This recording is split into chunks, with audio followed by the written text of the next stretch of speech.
Queridos hermanos, iniciamos la lección divina de este día, jueves 29 de agosto, en que celebramos la memoria del martirio de San Juan Bautista.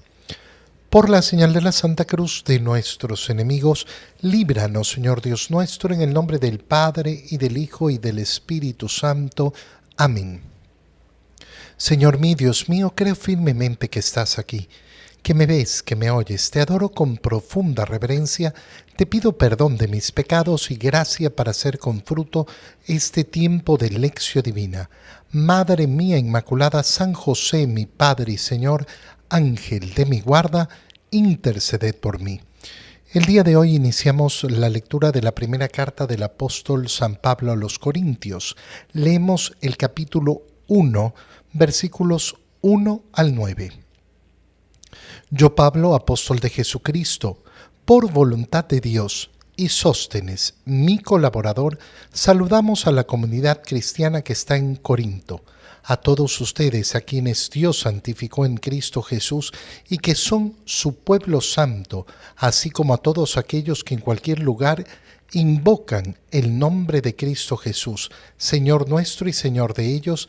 Les deseo la gracia y la paz de parte de Dios nuestro Padre y de Cristo Jesús el Señor.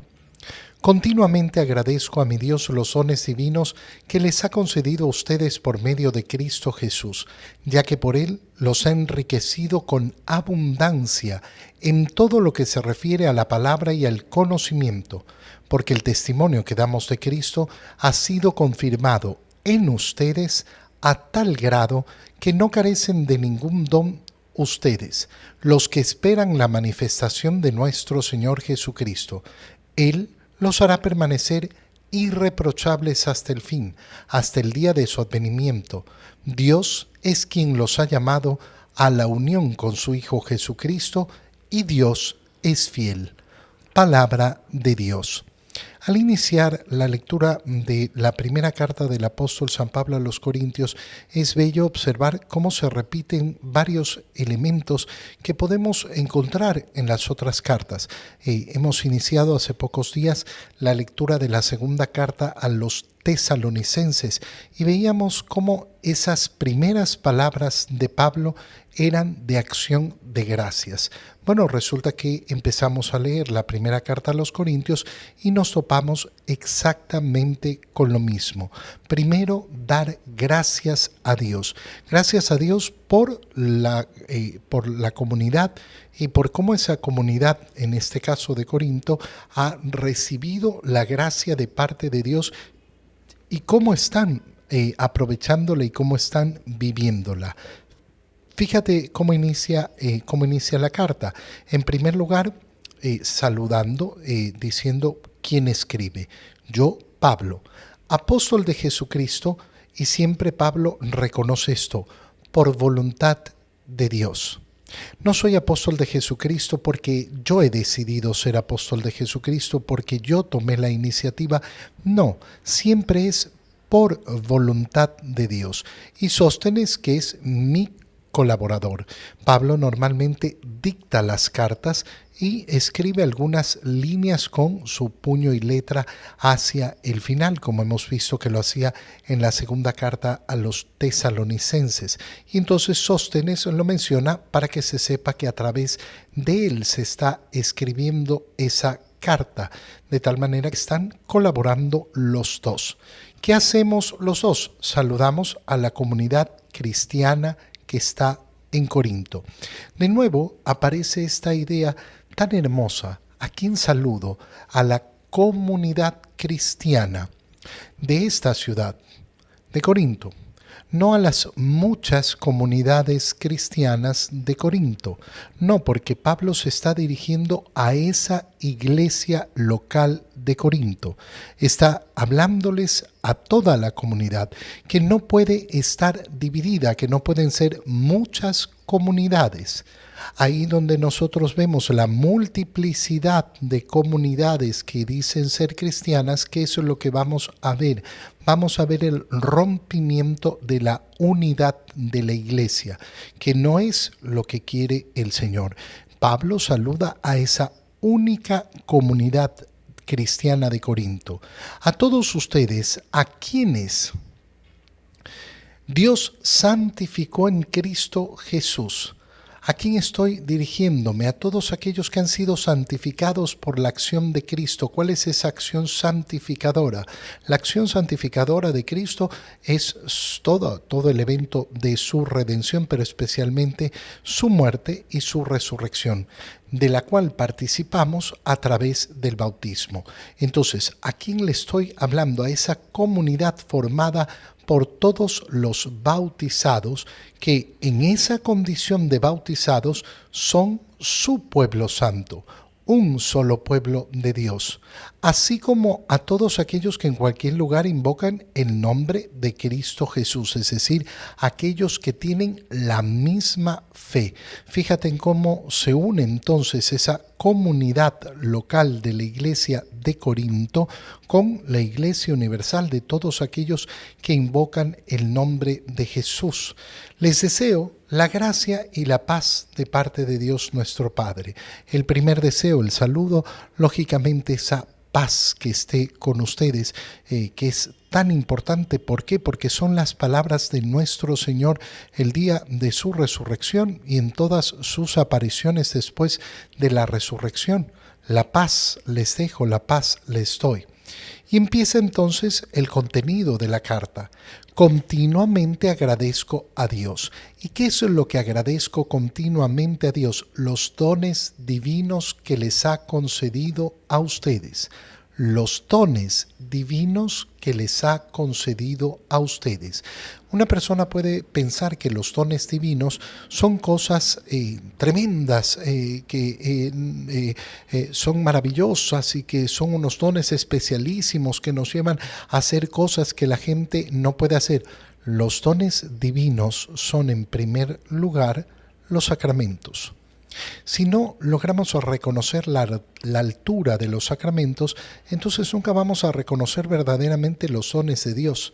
Si yo creo que tener el don para entender ciertas cosas o para incluso profetizar ciertas cosas o el don de sanar a enfermedades es un don más grande que el de los sacramentos, me voy a equivocar. Me voy a equivocar profundamente. No, los dones más grandes y más maravillosos son aquellos que recibimos de una forma tan sencilla que los hace parecer que fueran insignificantes, pero insignificantes ante la visión del mundo, no cuando contemplamos las cosas según la visión de Dios. Esos dones divinos que dan la salvación, empezando por el bautizo y teniendo como centro la Eucaristía y lógicamente el aprovechamiento de la posibilidad de pedir perdón por nuestros pecados, ya que por él los ha enriquecido con abundancia. No los ha enriquecido simplemente, sino que los ha enriquecido con abundancia, porque los dones de Dios de la santificación, los dones de Dios para nuestra salvación son así, abundantes. ¿Abundantes en qué? Dice Pablo. En todo lo que se refiere a la palabra y al conocimiento. Es decir, que ustedes han recibido los dones de Dios y los han aprovechado a través de la palabra, del conocimiento. Conocer lo que yo he escuchado. Escucho la palabra y la acepto. Y al aceptarla la vuelvo parte del conocimiento que mueve mi vida, que mueve mi corazón. Porque el testimonio que damos de Cristo ha sido confirmado en ustedes. Es decir, aquello que nosotros nos dedicamos a predicar, ¿qué hemos visto? Lo hemos visto confirmado en ustedes. ¿Por qué? Porque han recibido a tal grado los dones de Dios que no carecen de ninguno. No carecen de ningún don de Dios.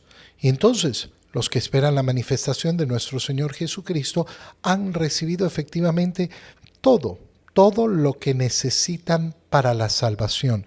Esto puede parecer una idea tan básica, tan elemental, y sin embargo es tan grande. Qué importante es darme cuenta de que yo no necesito ningún don extraordinario para la salvación. Si el Señor decide dármelo, bendito sea Dios. Claro que sí, por supuesto. Bendito sea Dios. Pero yo no necesito ningún otro don extraordinario para llegar a la salvación. Y si sé aprovechar la gracia que Dios me da, entonces sucede lo que dice San Pablo. Él los hará permanecer irreprochables hasta el fin, hasta el día de su advenimiento, es decir, hasta el último día. Es decir, que van a perseverar en la fe. ¿Qué necesito yo para perseverar en la fe? La gracia de Dios. La gracia de Dios, eso es lo único que necesito para la salvación. En el Evangelio, leemos el Evangelio propio para esta memoria del martirio de Juan Bautista. Leemos el Evangelio de San Marcos, capítulo 6, versículos 17 al 29. En aquel tiempo Herodes había mandado apresar a Juan el Bautista y lo había metido y encarcelado encadenado en la cárcel. Herodes se había casado con Herodías, esposa de su hermano Filipo, y Juan le decía: no te está permitido tener por mujer a la esposa de tu hermano. Por eso Herodes lo mandó encarcelar. Herodías sentía por ello gran rencor contra Juan y quería quitarle la vida, pero no sabía cómo, porque Herodes miraba con respeto a Juan, pues sabía que era un hombre recto y santo y lo tenía custodiado. Cuando lo oía hablar quedaba desconcertado, pero le gustaba escucharlo. La ocasión llegó cuando Herodes dio un banquete a su corte, a sus oficiales y a la gente principal de Galilea con motivo de su cumpleaños. La hija de Herodías bailó durante la fiesta y su baile les gustó mucho a Herodes y a sus invitados. El rey le dijo entonces a la joven: pídeme lo que quieras y yo te lo daré. Y él le juró varias veces: te daré lo que me pidas, aunque sea la mitad de mi reino. Ella fue a preguntarle a su madre: ¿qué le pido? Su madre le contestó: la cabeza de Juan el Bautista. Volvió ella inmediatamente junto al rey y le dijo: quiero que me des ahora mismo en una charola la cabeza de Juan el Bautista. El rey se puso muy triste, pero debido a su juramento y a los convidados, no quiso desairar a la joven, y enseguida mandó a un verdugo que trajera la cabeza de Juan. El verdugo fue, lo decapitó en la cárcel, trajo la cabeza en una charola, se la entregó a la joven y ella se la entregó a su madre. Al enterarse de esto, los discípulos de Juan fueron a recoger el cadáver y lo sepultaron. Palabra de Dios, del Señor. El Evangelio de hoy nos cuenta ese martirio de Juan el Bautista y lógicamente celebramos ese martirio de Juan el Bautista. ¿Es esta la fiesta principal de Juan el Bautista? No. La fiesta principal de Juan el Bautista en nuestro año litúrgico es la Natividad de Juan el Bautista. Mira qué importante es la figura de Juan el Bautista, que la Natividad la celebramos, la de nuestro Señor, obviamente, la de nuestra Madre Santísima y la de Juan el Bautista. Pero tenemos una segunda celebración en el año para homenajear, para vivir, lógicamente, la alegría de Juan el Bautista, y es la memoria de su martirio que estamos celebrando hoy, y que tiene particulares tan enormes, porque Juan el Bautista es víctima de la defensa del matrimonio. Víctima de la defensa del matrimonio. Oye, cuando una pareja te pregunta ¿qué podemos hacer? Bueno, rézale a Juan el Bautista.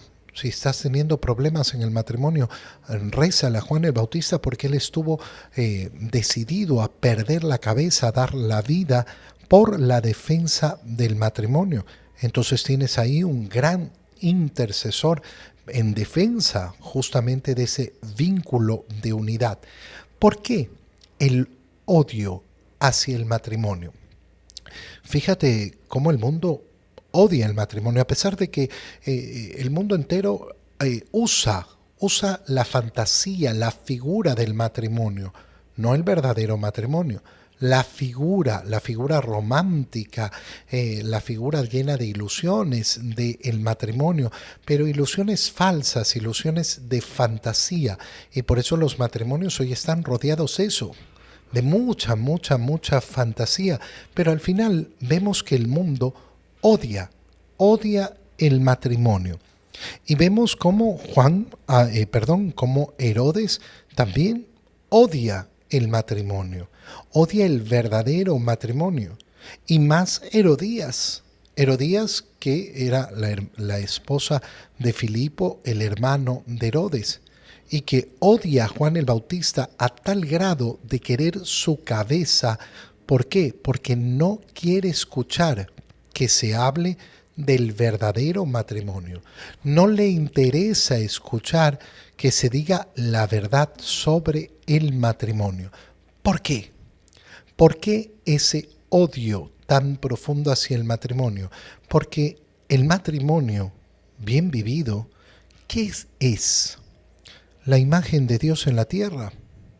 Es una imagen profunda de Dios en el mundo. Y es tan bello y tan importante darnos cuenta de esto.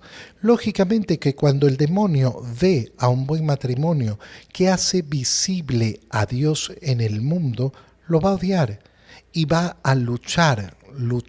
Y por eso lo tenemos que tener claro. Todas aquellas palabras en contra del matrimonio, todas aquellas palabras que no quieren aceptar la sacramentalidad del matrimonio, que es sagrado, que lo que Dios ha unido no debe separarlo el hombre, que además hay uniones que no pueden considerarse matrimonio, porque o son adulterio o porque son antinaturales. Todo esto hoy en día, uy, qué terrible lo que está diciendo. Y dentro de la iglesia hay muchos cobardes que no son capaces de defender el matrimonio. ¿Y qué vamos a hacer? Bueno, revestirnos de la valentía de Juan el Bautista. No vamos a imitar a los cobardes, vamos a imitar a los valientes.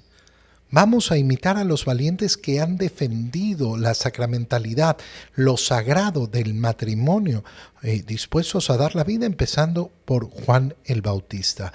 ¿Qué era lo que sucedía? Herodías no podía estar casada con Herodes, y entonces Herodes lo manda a encarcelar. Herodías sentía por ello gran rencor. Gran rencor no es, ay, estoy resentida, quiero matarlo, quiero matar a este hombre, quiero que este hombre muera. Pero nos dice que Herodes miraba con respeto a Juan y por eso no podía hacer Herodías nada contra él. ¿Respeto? ¿De verdad Herodes respetaba, miraba con respeto? No, lo mira con respeto significa una falsedad, igual que todo en la vida de Herodes. No es que experimenta un verdadero respeto. Si Herodes tuviera un verdadero respeto, entonces soltaría a Juan, no tendría por qué tenerlo encarcelado. No tendría por qué tenerlo encarcelado, pero le resulta incómodo que hable al mundo. Entonces prefiere que esté ahí encerrado para que nadie lo escuche. Pero resulta que él mismo lo escucha. Cuando lo oía hablar quedaba desconcertado, pero le gustaba escucharlo. Fíjate qué importante esto, ¿eh? Cómo Herodes es presentado como aquel que le gusta escuchar. ¿Pero por qué? Para que lo empalague lo que dice. A veces a mí me ha pasado que una persona me dice, ay padre, qué lindo habló hoy día, qué linda estuvo la homilía. Y yo digo, ay sí, ¿qué fue lo que la hizo pensar, la hizo meditar, o qué le hizo reflexionar? No, estuvo lindo. No escuchó esa persona nada. Simplemente se quedó en lo lindo, en lo empalagoso que sonaba el hablar. Esto es muy peligroso, sumamente peligroso. ¿Qué sucede entonces? Se presenta la ocasión de matar a Juan el Bautista cuando Herodes hace una promesa absurda, pídeme lo que quieras, después de que la hija de Herodías había bailado, seguramente de una manera muy sensual. Pídeme lo que quieras. Mira cómo vemos en Herodes la imprudencia al hablar y cómo en este día tenemos que pedir la valentía en primer lugar de defender el matrimonio y en segundo lugar la prudencia al hablar para no terminar enrollados con nuestras propias palabras. Qué bonito pedirle al Señor en nuestra oración hoy, Señor, prudencia, prudencia en mis labios, prudencia en todo lo que digo, en todo lo que hablo. Te doy gracias, Dios mío, por los buenos propósitos, afectos e inspiraciones que me has comunicado en este tiempo de lección divina. Te pido ayuda para ponerlos por obra. Madre mía Inmaculada, San José, mi Padre y Señor, Ángel de mi guarda, interceded por mí. María, Madre de la Iglesia, ruega por nosotros. Queridos hermanos, que el Señor los bendiga, los cuide y los proteja en el nombre del Padre, y del Hijo, y del Espíritu Santo. Amén. Un muy feliz día para todos.